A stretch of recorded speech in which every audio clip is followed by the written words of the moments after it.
Hello there, just doing some reading. You know, the idea that we only use 10% of our brains is, at worst, a myth, and at best, an incomplete statement that's being taken out of context. It's not that we use only 10% of our brains, period. It's that we're only using about 10% of our brains at any given time.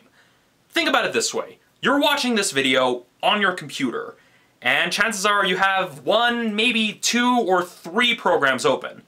So say you're on your computer and all you want to do is check your email. You're not going to open every piece of software and every single file you have installed on your computer just to check your email.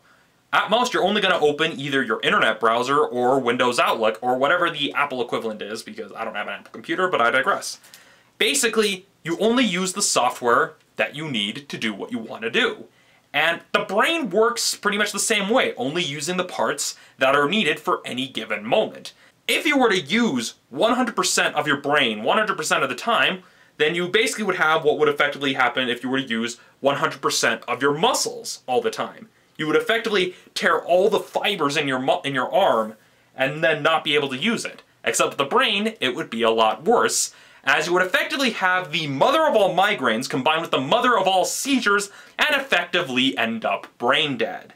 Now, I was willing to forgive the premise of this film, because I understand that you need to skew reality a little bit when you're telling a story, because sometimes you just have to set the stage properly in order for there to be conflict, which is the essence of drama. So I can understand having to kind of tweak the way reality works in order for your story to make sense. And if the film is well made enough, then the suspension of disbelief should kick in and allow the viewer to get invested. However, when you have a film that's trying to be an action film, an art house film, and thought-provoking science fiction, you can very easily screw that up if you're not doing it right. What doesn't help is that you occasionally have films that talk down to its audience and try to hammer in the science that it's basing itself on, even though the science that it pretty much is centering the entire story around doesn't hold up and is little more than a steaming pile of bovine fecal matter.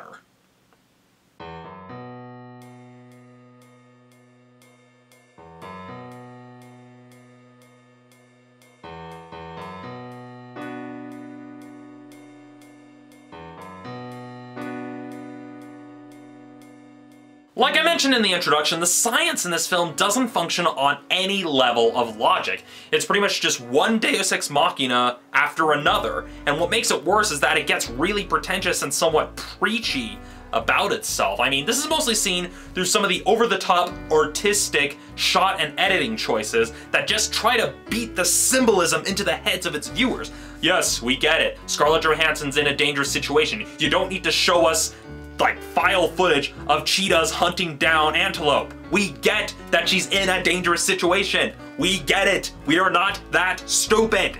Simply put, this film pretty much does what Transcendence did and basically uses its premise as an excuse to give their main characters godlike superpowers, while also running under the assumption that there's a set logical progression for what the brain would be capable of under the premise of, oh, she's using almost 100% of her brain capacity.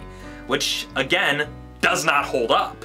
Speaking of our main character, another thing that just makes it unbearable is that our protagonist is just completely dull. I mean, she has like no personality. Scarlett Johansson's pretty much giving cold reads throughout the entire film. And I understand they're trying to do, oh, she's becoming less human. The problem is that we don't see what she was like as a human in the first place. We only see the basically emotionless robot she's become because she's able to use more and more of her brain. And as such, it's really hard to care about the character because we don't really know anything about her. To me, it feels like Luc Besson probably watched 2001: A Space Odyssey, snippets of Akira, and then followed it up with a binge that it comprised of End of Evangelion, Inception, and Contact, and then decided to make his own smart, action-packed sci-fi epic. And this is especially visible when we get to the third act of the film, because that's where the plot just goes completely off the rails, all for the sake of shoving more pretentious artistic imagery in our faces. Simply put, Besson is trying his hardest to be like Stanley Kubrick. The problem is that Luc Besson is no Stanley Kubrick, nor should he ever try to be if this is the kind of film that's going to emerge as a result. Now, To be honest, I wouldn't be surprised if I later heard that this film was the victim of some sort of sabotage, whether it was executive meddling, editorial sabotage, where the editor just tries to mess it up in post-production, or if Luc Besson himself was basically torpedoing the thing because he didn't want to do it in the first place, similar to what Roland Emmerich did to the Godzilla movies. Something like that would explain why this film is as bad as it is. The story had potential.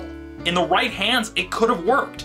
But as is, the film's not even worth streaming on Netflix, and it's not worth renting from Redbox. So don't even think about wasting your money by paying to see this in theaters, because it's just not worth it.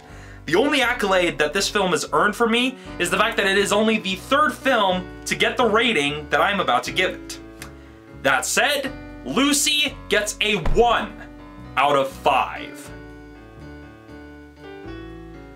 So that's it for this episode of Romney's Reviews. Now, if you'll excuse me, I need to binge watch Cosmos. Badly.